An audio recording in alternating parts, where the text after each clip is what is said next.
Ilang buwan nga po mga idol bago magsimula ang season ay mas lalong lumiit nga po ang starting lineup ng Golden State Warriors. Yan naman ang ating unang storya na sasamahan ko na rin ang balitang ayaw nga daw po ng Gilas Pilipinas kay Justin Baltazar. Pag-uusapan na rin natin ngayon ang balitang kumpirmado nga po na maglalaro sa Team USA ang Big 3 ng Los Angeles Lakers at si Stephen Curry. Kaya mga idol, tara!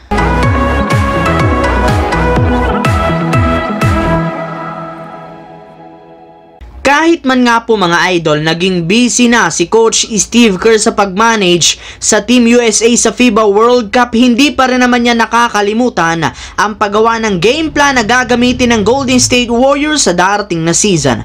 Sa katunayan, ayon nga po sa ibinulgar na balita ng NBA insider na si Mark J. Spears, narinig nga po niya sa loob ng organisasyon ng Warriors na binabalakan nga pong gamitin ng kanilang team si Chris Paul bilang kanilang starter. Yes mga idol, matutupad nga po ang pangarap nito na mapabilang sa starting lineup ng Golden State Warriors, kung saan makakasama niya nga dito sina Stephen Curry, Klay Thompson, Andrew Wiggins at si Draymond Green. Ang kaso lamang, mukhang magkakaproblema nga sila dito, gayong sobrang liliit na nga dahil dyan ang kanilang starting lineup na bubuhin na lamang ng 3 guard, isang wingman at isang undersized big man. Kaya marami nga po muna silang dapat ikonsiderang bagay bago sila gumamit ng kanilang bagong small ball lineup. Gagamitin lamang nga nilang limitado ang paggamit nila kay Chris Paul bilang kanilang starter. Habang dumiretso naman tayo sa ating pangalawang storya sa balitang ayaw nga daw po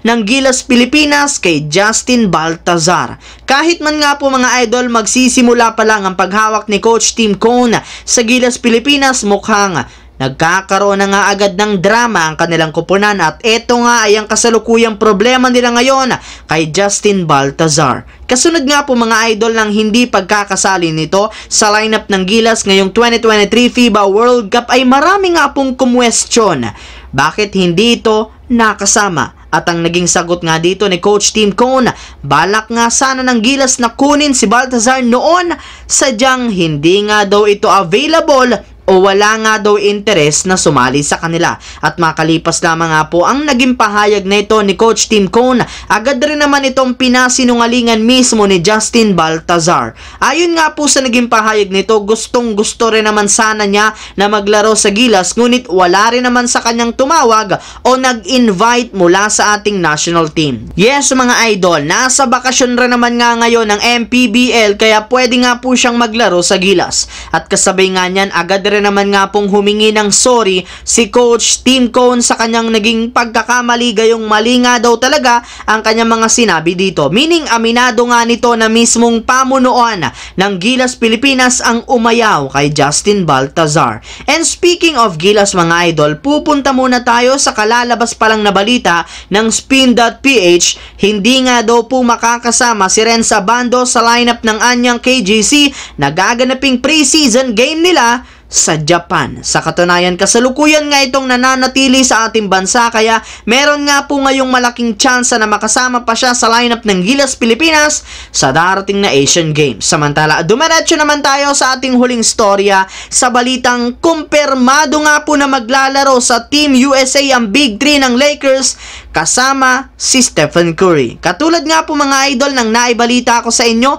marami nga pong mga fans ang nagsasabi na kailangan na nga pong magseryoso ng Team USA sa darating na 2024 Paris Olympics sa pamamagitan ng paggamit nila ng mga legit na NBA superstar. Pero syempre, as of now, wala pa rin naman nga itong kasiguraduhan, gayong magdedepende para naman ng ilang mga superstar sa magiging resulta ng kanilang kampanya. Pero kahit nga ganoon, may ilang mga superstar rin naman nga po ang nagpapahiwatig na ngayon pa lang na maglalaro sila sa Team USA. At kabilang nga dito ang Big 3 ng Los Angeles Lakers na sina Austin Reeves, Anthony Davis at si LeBron James na binabalakan ng maglaro at bumalik sa Team USA. Maliban nga sa kanila, malaki rin naman nga po ang posibilidad na maglaro rin naman dito si Stephen Curry, gayong sinabi nga nito sa kanyang interview na balak niyang maglaro sa Paris Olympics, gayong Olympic gold medal na lamang ang wala sa kanyang resume.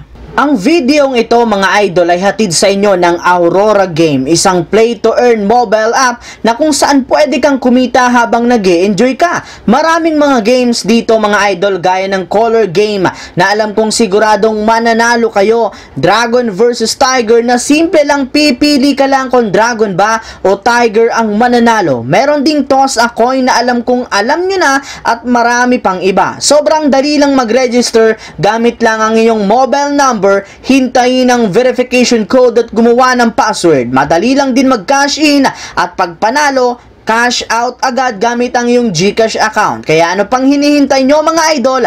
Mag-download na at manalo. Nasa comment section ang link para makapagsimula na kayo. So yun lamang mga idol, ang ating bagong video na ating pinag-usapan ngayon dito sa aking YouTube channel. Once again, this is your J-Zone TV. Huwag kalimutang mag-like at syempre mag-subscribe. Pindutin ang notification bell sa akin channel para lagi kayo maging updated sa mga videos na inilalabas ko. I-follow, bisitahin at i-like ang ating Facebook page, J-Zone TV. Thanks for watching mga idol.